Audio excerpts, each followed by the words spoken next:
Amwe mu magambo Socrate yavuze yakugirira akamaro akubaka n'ubuzima bwawe. Socrate yavuze ko nushaka umugore mwiza uzishima, ariko nushaka umugore mubi uzahinduka umufilozofe.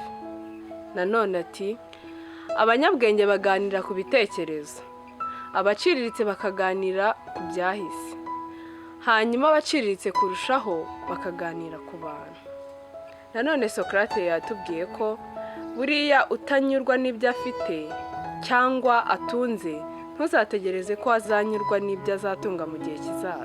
Iyo utabonye icyo ushaka urababara, wakibona nabwo ukababara. Niyo ukibonye neza uraguma ukababara kuko utabasha kukigumana buri gihe. Ubwenge bwawe nicyo kibazo bushaka kutagira impinduka, ntubabare, ntugire inshingano ku buzima n'urupfu. Ariko burya impinduka ni itegeko, kandi kwigira nkaho ntacyo bitwaye ntibikuraho ukuri. Ibanga ry'ibyishimo ntiriva mu gushakisha byinshi, ahubwo riboneka mu bushobozi bwo kwishimira bike ufite.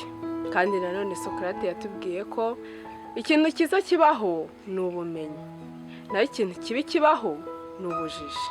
Kandi nanone Socrate yongeye kutubwira ko uzahitemo ubumenyi kurusha ubutunzi, kuko ubumenyi buhoraho, ariko ubutunzi ni inzibacyuho. Nanone yongeye kutubwira ko nta muntu wagatewe isoni z'uko ateye.